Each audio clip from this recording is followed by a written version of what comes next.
చీ దీని అమ్మ జీవితం. ఈ రేవంత్ సర్కార్ వార్తలు చెప్పాలంటేనే చిరాకొత్తుందుల్లా. ఎన్నిసార్లు చెప్పినా గదే ముచ్చటైతాంది.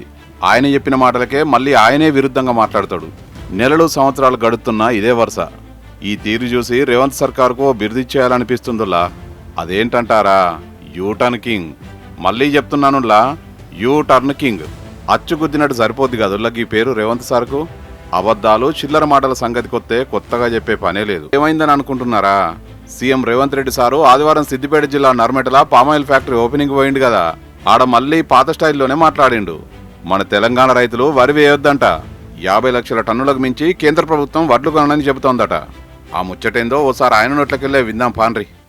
మా రైతన్నలను ఆలోచన చేయమంటున్నా. రైతుల చైతన్యం తీసుకురావాలి.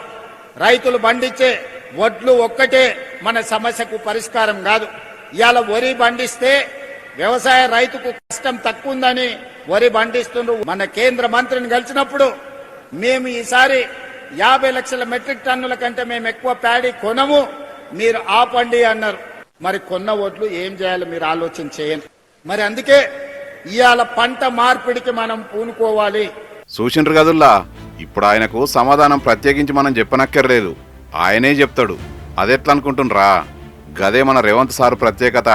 కౌంటర్ ఎన్కౌంటర్ అన్నీ ఆయన ఇచ్చుకుంటాడు. కాకపోతే టైం కాస్త ముందు వెనక ఉంటదంతే. 2021లో రేవంత్ సార్ వారు తెలంగాణ కాంగ్రెస్ చీఫ్ హోదాలో వరిదీక్ష చేసిండు. సీఎం హోదాలో ఇప్పుడు మాట్లాడిన మాటలకు అప్పుడే కౌంటర్ రెడీ చేసిండు. చూడుర్రి. రాష్ట్ర ప్రభుత్వం దగ్గర డబ్బులు లేవా? 2.5 లక్షల కోట్ల రూపాయల బడ్జెట్ ఉన్నప్పుడు రైతుల దగ్గర కొనాల్సింది నువ్వు.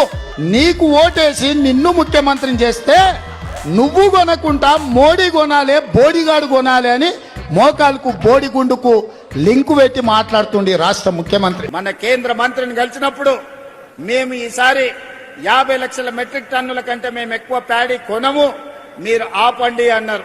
మరి కొన్న ఓట్లు ఏం చేయాలో మీరు ఆలోచన చేయండి. ఇప్పుడు చెప్పు రేవంత్ సారు, అధికారం లేనప్పుడు ముఖ్యమంత్రి పదవి ఏం బీకనికి అన్నట్టు మాట్లాడినావు కదా. మరి ఇప్పుడు అదే పదవి మీకేం బీకనికి అని అడిగితే ఫీల్ కాకూడదు. మళ్ళా ఇక రెండో ముచ్చట్లకి పోదాం. కేసీఆర్ 10 ఏళ్ల పాలనలో ఏనాడన్నా మన యూరియా కష్టాలు చూసినావా? లేదు కదా. రేవంత్ సార్ వచ్చిన 2.5 ఏళ్లుగా రైతుల యూరియా గోస అంతా ఇంత కాదు. మళ్ళా పాత కాంగ్రెస్ రోజులు తెచ్చిండు కదా. చెప్పులు, ఆధార్ కార్డులు లైన్లో పెట్టుడు, రాత్రింబావులు ఆడనే పడిగాపులు కాసుడు కాస్తే 1-2 యూరియా బస్తాలు దొరకడు చాలా కష్టంగా మారింది రేవంత్ సర్కార్ ఏర్బడిలో. మన కేసీఆర్ సార్ పాలనలో ఎట్లుండే? ఎప్పుడు కావాలంటే అప్పుడు ఆటోనికి చెప్పినా ఎన్ని బస్తాలు కావాలంటే అన్ని రైతు ఇంటికాడ తెచ్చి పడేస్తుండే కదా.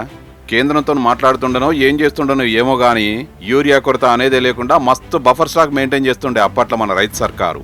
కానీ ఈ కాంగ్రెస్ సర్కారు వచ్చినాక యూరియా కష్టాలు ఎక్కువైపోయినాయి.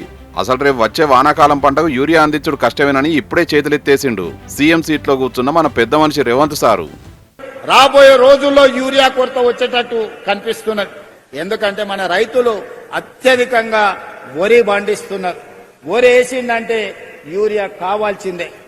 ఈ రోజు నానో యూరియా వచ్చింది, శ్రీనివాస్ రెడ్డి గారు చెప్తున్నారు. దానికి కూడా మనం కొంత మారాలి. ఇంకా అసలు ముచ్చట్నుల్లా ఆదివారం కాంగ్రెస్ వాళ్ళు మంద కట్టుకుని సిద్దిపేట జిల్లా నర్మెట్లో పామాయిల్ ఫ్యాక్టరీ ఓపెనింగ్ పోయినరుల్లా.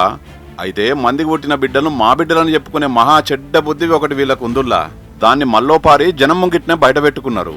ఆ పామాయిల్ ఫ్యాక్టరీ కట్టుడు షురూ చేసింది మన బీఆర్ఎస్ సర్కారు టైంలా. 2022 ఏప్రిల్ 13న అప్పుడు ఆర్థిక మంత్రిగా ఉన్న హరీష్ రావు సారు, వ్యవసాయ శాఖ మంత్రిగా ఉన్న నిరంజన్ రెడ్డి సారు కలిసి ఫ్యాక్టరీ నిర్మాణానికి భూమి పూజ చేసిండ్రు. చాలా వరకు పనులు కేసీఆర్ ప్రభుత్వంలోనే అయిపోయినాయి కూడా.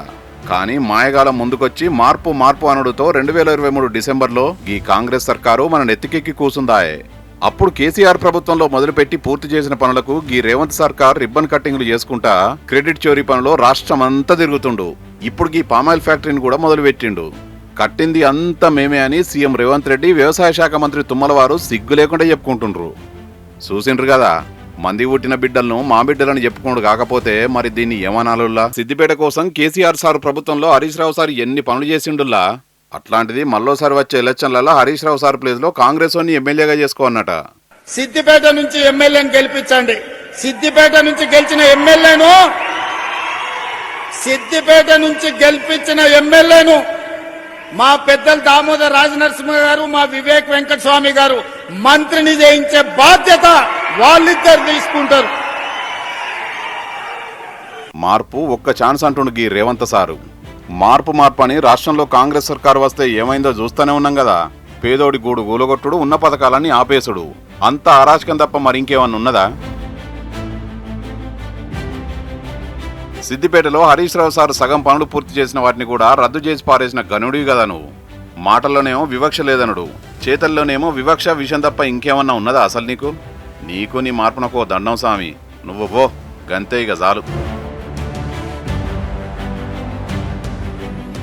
మొత్తంగా రేవంత్ మాటల మీద టీ న్యూస్ డిజిటల్ అందిస్తున్న స్టోరీ ఇది.